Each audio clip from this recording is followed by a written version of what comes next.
Top 10 things you need to know before we start the hour. Story number 1, new this morning. A homicide led to a standoff that just wrapped up in South Sacramento. Let's go live to Alyssa Harrington, who's along Franklin Boulevard. Alyssa?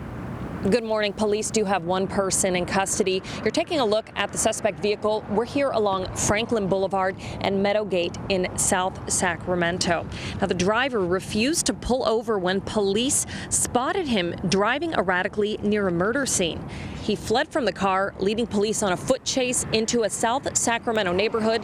Police set up a perimeter that started along Franklin, went into the areas through Meadowgate and Mandy Drive. They went door to door looking for that suspect and even had to evacuate some people.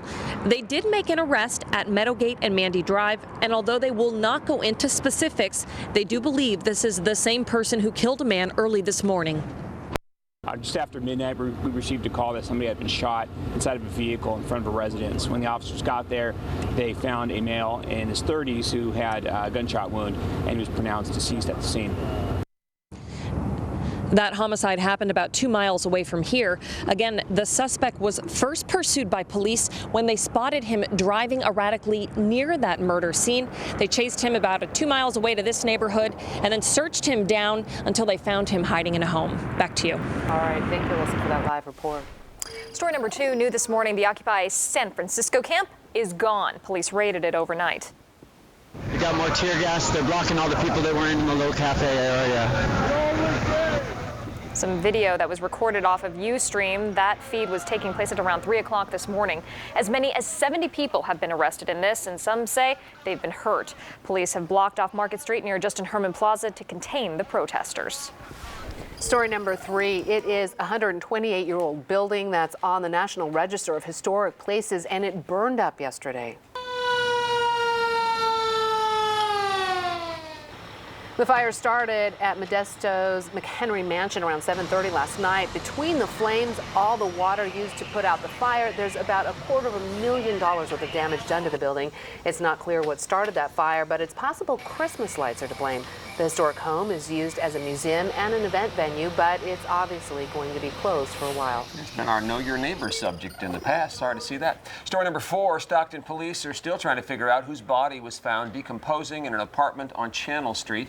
But Ben Deasy talked to one family who says they know who it is. Missing since May. Could the gruesome discovery in this downtown Stockton apartment be Veronica Jones? And there's speculation as to who it is. It would be irresponsible and unprofessional at this point to start speaking in absolute. Veronica Jones' family has very little doubt.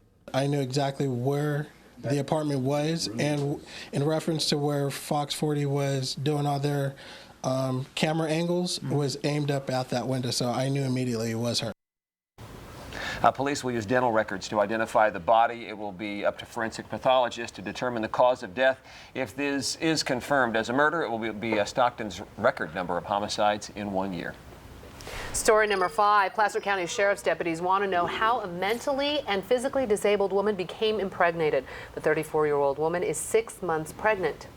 At 6:30, we'll hear from people who live near the care facility who say they heard screams. Story number 6. Darren. That would be the freeze, guys. And take a look at what we've got here. That's a live picture for you. At one of the auto lots down, I believe, in Elk Grove. A little bit of frost on one of the trunks. Not a lot, but just enough, and you might encounter that as you step out the door, but I can tell you, most of you won't. It's in limited places where we have the frost. The air just doesn't have enough moisture to work with, but it certainly has enough of the cold air. That we know. It's cold whether there's moisture in the air or not, so you'll feel this again this morning, and we're pretty much identical to what we've been doing for the last few mornings. We may be a little better in some places, but pretty much identical in most. Stockton, that means you're doing 29 again. Sacramento, we were right at 31 yesterday at this time, and that's where we are again today. So the quick rundown on this, with that 32, we're 7 degrees below normal, 5 degrees above a record, and it's not till 9 o'clock. When this freeze warning expires. I'll talk to you about the next couple of days, and I'll show you when this does start to change. That's coming up in the 7-day, guys. See you then. To story number 7, the father of the boy who was killed by a neighbor's pellet gun is speaking out for the first time and only to FOX40.